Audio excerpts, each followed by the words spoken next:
Atlanta Falcons are in a quarterback mess, and it's a damn shame because they got so much talent on this roster on offense and defense. This is a talented roster that I believe that is a quarterback away from making a deep postseason run. They got a major problem right now. They have a supposedly quarterback competition, which has never been a competition, because if Michael Penix Jr. was healthy, Tua Ass would have been a backup or wouldn't even be on the team. This team needs a lot of work as far as in the quarterback room, because with Tua, they haven't even announced him the starter, and he's finna play the final preseason game.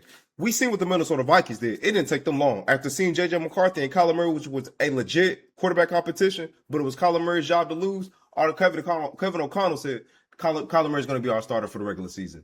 They haven't even gave it to Tua, and Tua is going up against a guy who just got cleared to play 11 on 11. He hasn't even been cleared to actually play in a game yet. He was cleared to actually practice with 11 on 11. That is the guy that he's in a quarterback competition with, and his ass ain't even announced as a starter. He's not even winning. He's looking bad in practice.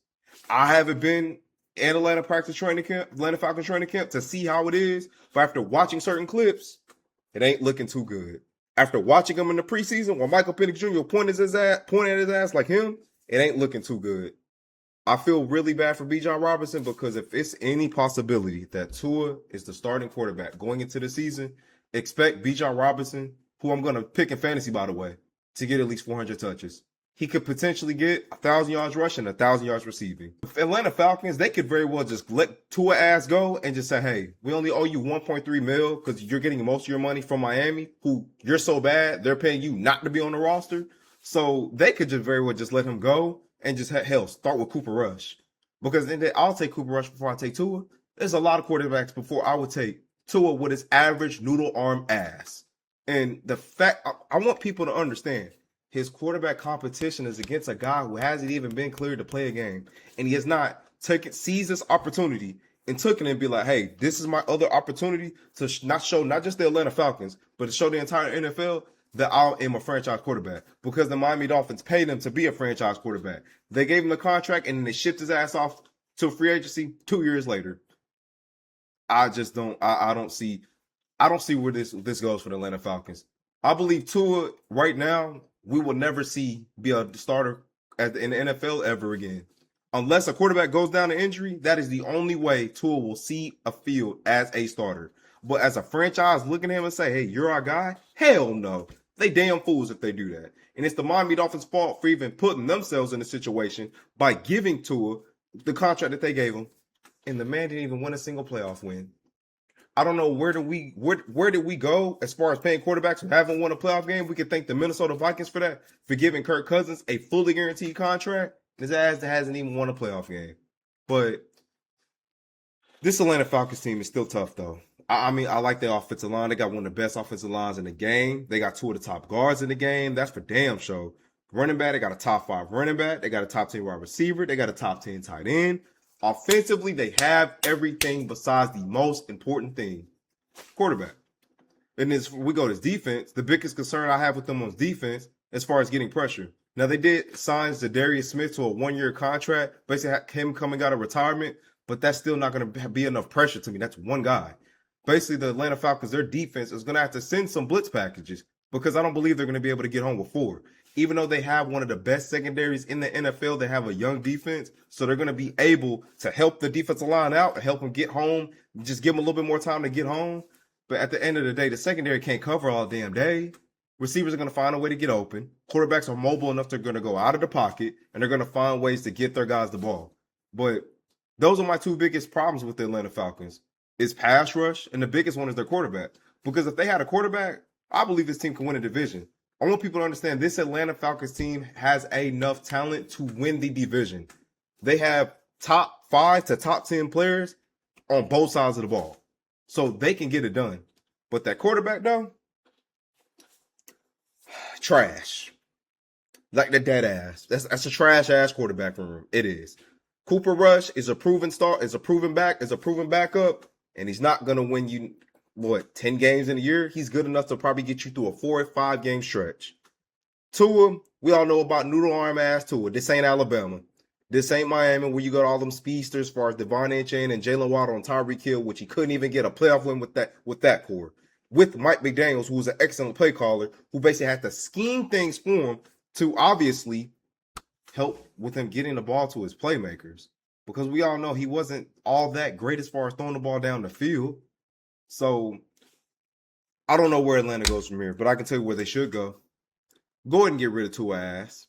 Just go and get it out the way. You have a better chance with your other quarterbacks besides stepping on that field with Tua. Like, look at the talent that look at the talent that this team got. Bijan, top 5 running back. Drake London, top 10 receiver. Look at the backup running back. Even Brian Robinson Jr. going to help out in the running game. Jahan Dotson, I'm actually a fan of. Came over from Philadelphia. Kyle Pitts, a senior, top 10, tight end, and all of football. Like Jake Matthews. Love Matthew Brogdon. I mean, like I said, one of the best guards in all of football. You got Chris Linderstorm. Just looking at their offensive line, they literally have one of the best offensive lines in all of football. Like it's just common sense. If you know football, you know Atlanta has the talent. But look at the quarterback room. Tua Noodle Arm Tagovailoa, Michael Penix Jr., who hopefully he stays healthy because hell, you can't get better if you're always hurt. Cooper Rush had him in Dallas, and only going to win you about 4 or 5 game stretch. And with this talented roster, Cooper Rush can win him a couple games. Jack Strand, I mean, good story, 4th-string quarterback, but there's no way in hell that the Atlanta Falcons are ever going to carry 4 quarterbacks going into the season. So somebody going to have to go. And if I'm the Atlanta Falcons, get Tua, average ass off the team. Michael Penix Jr. eventually will start. Don't rush him back because, like I said, it is a torn ACL, and this is 3rd time tearing his ACL, so we're not going to rush him. I believe they need to start Cooper Rush going into the 2026 NFL season. I'm not saying start him the whole season, but I'm saying if you want a serviceable backup who you can put in the starting lineup, let him just control the offense, be a game manager. I believe he's that guy. Now, the only problem, like I said, I have with the Atlanta Falcons outside of quarterback is their pass rush. Where are they going to get pass rush from? Because they obviously don't have 2 of their pass rushers. One is going to be suspended. Another one's out for the year with a torn ACL. And just looking at their defense, they got one of the best secondaries in the NFL. Jesse Bates, who we all know, top 10 safety in the game. AJ Terrell Jr., we all know, one of the best DBs in the game. Top 10, if in my opinion, top 5. Yeah, some Falcon fans. Xavier Watts, love him. Mike Hutchins, love him. Like I said, this is one of the best secondaries in the NFL. Linebacker core, actually like their linebacker core. Could be a little bit better, but I like their linebacker core. They play pretty physical. Just signs of Darius Smith. He's going to be their edge rusher. But as you're looking, like, I just don't see where they're going to get pass rush from. I really don't. And, hey, what I'm finna say? Hold on. Shout out Nick Folk. Hell, he's still in the NFL. Damn, shit. He been playing in the NFL since what? 06? 07? Hell, he was on the Dallas Cowboys in 2007. I was in the middle school. But outside of that, outside of the quarterback and the pass rush, I love the Atlanta Falcons. I really do. But at the same time, I really do hope that they can get this quarterback situation under control, because if the Atlanta Falcons can somehow get to at least 9 to 10 wins, I believe that alone can help them win the NFC South. Because to me, it's wide open. The Saints are going to be better. I hate the fact that Jordan Tyson will not be there for at least the first month and a half of the regular season because of a hamstring injury. Alvin Kamara, he battling an injury. So I actually had high hopes in Atlanta on the New Orleans Saints, and I thought they were going to be better going into this year. Carolina Panthers, yeah, they suffered some injuries, especially on the defensive side of the football going into the season. So, hey, division still wide open. But as far as right now, the Tampa Bay Bucks are the best team in that division. But talent-wise, the Atlanta Falcons are right there with them, minus the quarterback. That's the biggest issue. Falcon fans, I've been seeing y'all say y'all going to be all right. If Tua is your quarterback, your ass won't be all right, because that's why the Dolphins got rid of him.